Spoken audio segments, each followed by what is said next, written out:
You ever had one of those days where you go into your garage anticipating seeing your baby shining in the sunlight afternoons only to be greeted by an empty space, a quiet so deafening it rings in your ears?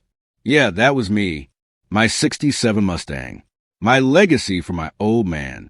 My baby. The car I spent 3 years and 1,000 broken knuckles bringing back from the graveyard. Gone. I mean, just flat out vanished. And in that instant, standing on the cold cement with the smell of motor oil absent from the air, I could have sworn I heard my heart hammering like a jackhammer. And I knew this wasn't a bad dream. My hands trembled as I reached for my phone, preparing to call 911. But then, wouldn't you know it, I heard laughter. That condescending nasal snort that was the property of just one kid on the block. Kyle, HOA, President Karen's golden boy.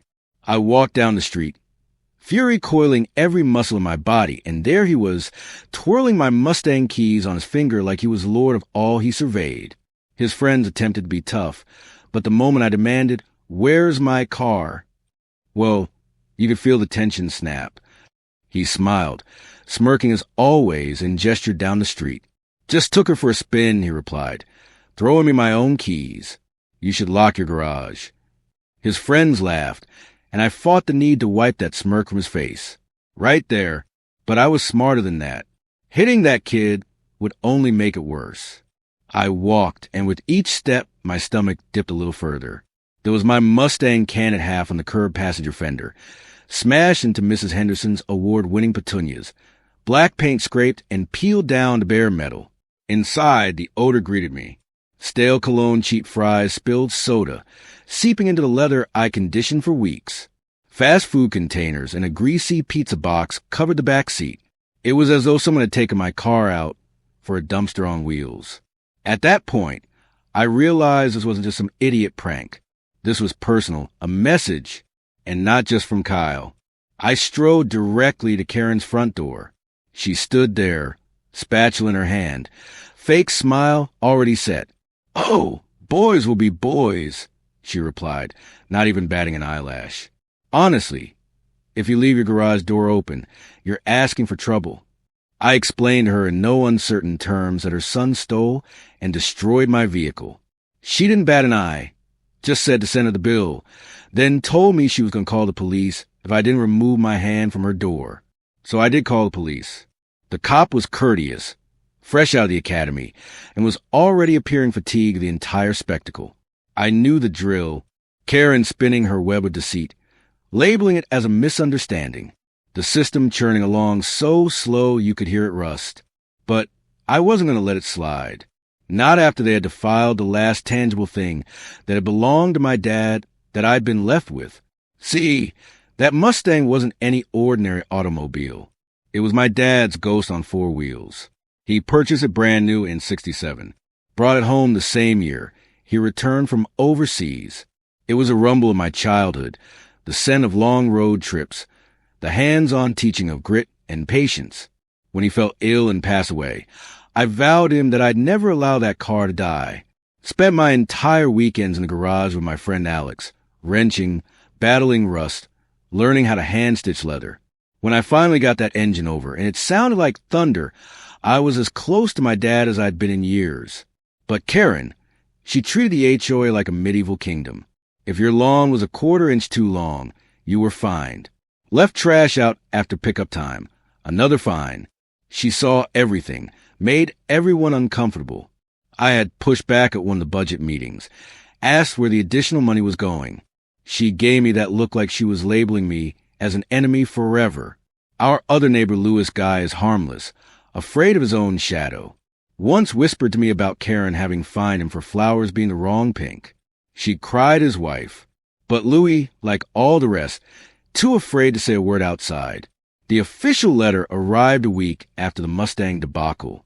HOA logo, thick paper, costly ink. I opened it up anticipating at least a token apology or a check. Nope, just a bill. $200 for a non-working car on my property. $50 more for an independent car part on the sidewalk. My broken car, the one her kid trashed, was now mine. And she was doubling up, making me the bad guy. Alex, practical guy, thinks in lawyer mode. instructed me to bring my evidence to the next HOA meeting. Bring it calm and rational. Photos police report the pieces. So I did. Karen sat there stone-faced and shut me down with a gavel. "The fine stand," she said. "If you have an issue, take it up with our attorney." The room of neighbors glared at their shoes. No one wanted to look up. I walked out of there seething with humiliation. Alex still had faith in the system, but I'd witnessed enough. Karen was wielding the HOA like a personal sledgehammer, and the entire fair reeked. That's when I became systematic. I downloaded any HOA files I could locate, made a pot of coffee, and read until my eyes scrambled. That's when it began to make sense. Landscaping budgets increased. 30% of nebulous enhancement projects cleansed meeting minutes. The math didn't balance. Then the harassment began. Trash cans had overturned a nail on my tire. I knew it would be Kyle. With his mom's wink, no doubt. And then Lewis ambushed me. One afternoon, when I was getting a flat tire change, he rode over and leaned over and whispered, "I saw Kyle the night before last out by your truck, huddled down. I won't report it to the police, but I thought you ought to know." The terror in his eyes said it all about how Karen had the entire street in her pocket. So I struggled back in, purchased and mounted for security cameras, planted them all over my property, even pointed one straight at Karen's house.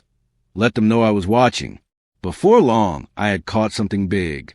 One night late, a white van drove by and Bob, Karen's husband, the treasurer of the HOA, crept out to meet a man. Money changed hands. Checks were exchanged. The van was from Prestige Landscaping, the business that had been reaping the fat contracts since Karen started working there. My end, the HOA budgets, the bribes, the vacation shots of Karen and Bob with the owner of Prestige Landscaping in the Bahamas. It was all there. I connected the dots, and the picture became clear. They'd been stealing money from a neighborhood under everyone's noses. The entire joyride, the fines, everything. It was Karen's manner of shutting me up after I'd stuck my nose in the budget. Alex told me, take it to the police. The system would catch up eventually. But I wanted more than a tedious investigation. I wanted the entire neighborhood to know her for what she was. I wanted justice you could feel. So I collected stories from the neighbors anonymous, so no one had to be afraid of retaliation. All the little fines, the humiliations, the flowers, the doors painted and repainted, the kids' basketball hoops, all of it. I put together an info packet pages of evidence photos, quotes, receipts, security footage. Next, I sent out a bulk text and email as the neighborhood watch calling for fair governance. Emergency meeting community hall, 3 days. And then just to be safe, I phoned every news outlet and paper in the city, dropped the hint there'd be an open confrontation on HOA corruption, told them to bring cameras. The evening of a meeting, the hall was abuzz with neighbors, reporters, even the shy ones who never attended before. As the packets went around, the tone turned from fear to anger, and on cue, Karen marched and Bob and Kyle in tow. But her smile of confidence wavered when she realized the presence of cameras and faces filled with anger. Before she could close it down, I rose to speak and put it all out. Evidence of fraud, evidence of abuse, evidence that the Mustang incident was not just teen folly, but concerted intimidation. Karen attempted to shout me down, but the reporter descended upon her. Then Louis, the most unassuming man on the street, stood up and broke the dam. He informed all of them loud and clear that he'd overheard Karen instruct Kyle to teach that Mustang man a lesson for inquiring about the budget. The room erupted. Reporters, neighbors, chaos. Then another student, Mark, came forward supporting Lewis, admitting Kyle had boasted about his mother, instructing him to mess with my car. It was one by one, each person yelling their own tale of Karen's tyrannical rule, the fines, the threats, the tears. When police arrived, my last resort, after having called them in for a disturbance, Karen and her family were pinned, surrounded, with nowhere to go. The officers escorted them out in handcuffs to the cheers of the crowd. Alex just smiled at me. "You did it, you crazy son of gun." Afterward, Karen was sent to prison for conspiracy and fraud. Bob had his license revoked. Kyle was slapped with community service. The HOA was disbanded, replaced by a new open association. All the phony fines were repaid with interest, and my Mustang, with the money recovered, I restored her better than ever, each inch polished by hand. Each then a reminder the price to pay for doing the right thing. On a hot Saturday, Alex came by with a couple cold beers. He asked, "So, was it law or was it revenge?" I glanced at my reflection in the bumper, took stock of everything we'd all been through, and replied, "I used the law to get my revenge. And you know what? I'd do it again." Let me ask you, where do you personally draw the line between justice and revenge? Sound off in the comments. Who would you be on the side of if this occurred on your